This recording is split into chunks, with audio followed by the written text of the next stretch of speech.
I love ghost stories. I've always loved them. And I used to frighten my sisters with them, used to frighten myself with them. And I just like telling ghost stories. And it's fun around the campfire when it's, you know, the only light is the lights that's on your faces. And if you take a few steps back, it's pitch black. Without a flashlight, you can't see your way back to your tent. And it was always fun thinking I'd tell a really scary story. And everybody will be so scared going back to their tents, and I wound up not frightening them as much as I frightened myself. I keep myself up awake. I turn my flashlight on, and I just have a night light until the batteries went to yellow and then disappeared, you know, and I'd have no light at all. I would always wind up frightening myself more than other people. The very earliest memory that I recall that associates itself to filmmaking was this urgent need to not be punished by my parents for wrecking my Lionel train set. They would break sometimes, and my dad got frustrated one day, and he said to me, if I have to take one of these trains one more time back to the Lionel shop to get repaired, I'm taking the entire train set away from you. That's the end. And I remember trying to figure out, well, how can I, like, have this thrill of the great train wreck and not be deprived of my train? So I borrowed his little 8mm movie camera, and I actually filmed the train wreck.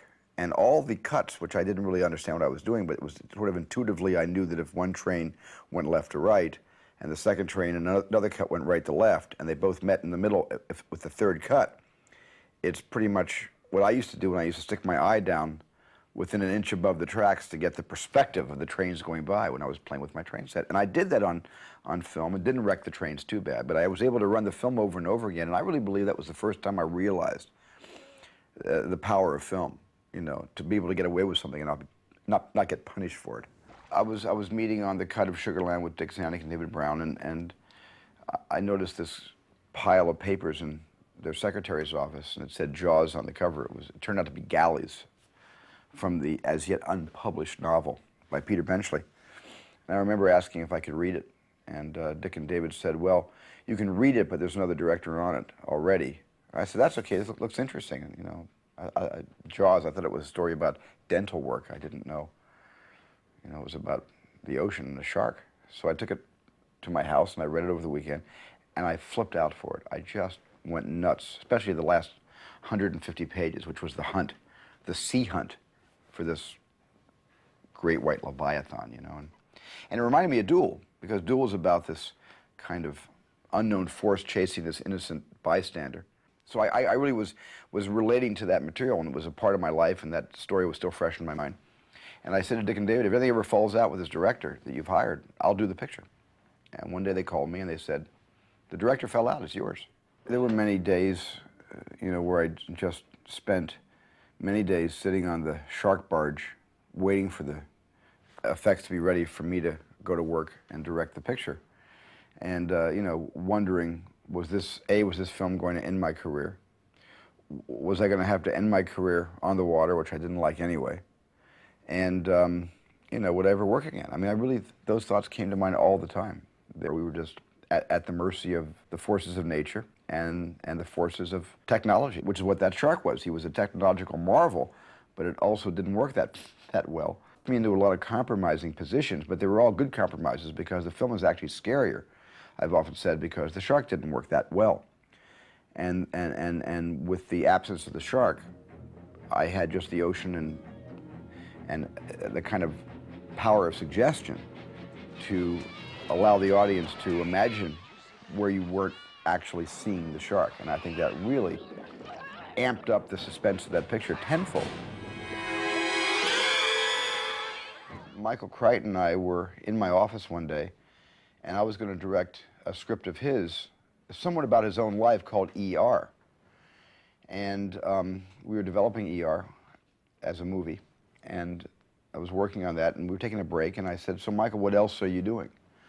You know, what novels do you have in the pipeline? He says, well, I'm doing something that's kind of a big secret, and you know, I love when they say it's a big secret.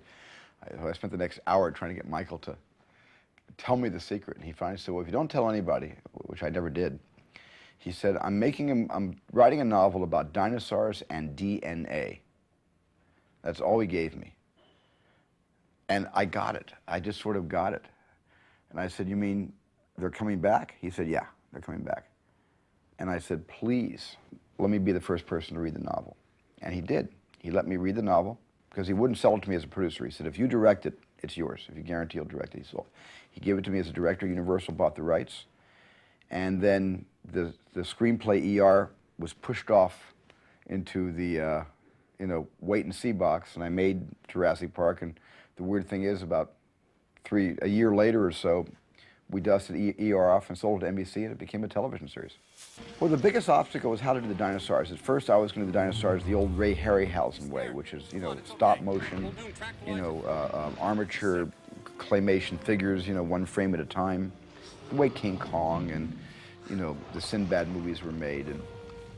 And I was willing to accept that because I had the greatest animator in the world working on Jurassic Park, a man named Phil Tippett, who was a genius at go motion, or stop motion as it was once known. And then Dennis Murin at ILM said, I'm working on something based on something that you guys actually started, which was the first CGI shot ever put in a movie, which was in a film I produced and Barry Levinson directed, called Young Sherlock Holmes, where this image of a stained glass knight jumps out of the stained glass window with a sword and accosts this priest. And he said, since Jim Cameron did Terminator and The Abyss with those miraculous CGI elements, I think I can create a complete CGI animal, a T-Rex, and any dinosaur you want, but give me a chance to do this. And Dennis went into the lab and began experimenting up there in Northern California, and came back one day and showed me for the first time the first test of a CGI animal, and it was phenomenal. And I think, that the movie and all of my aspirations for it, just sort of turned on a dime, and it became a different movie because of that. It's a dinosaur. You did it. You crazy son of a bitch, you did it.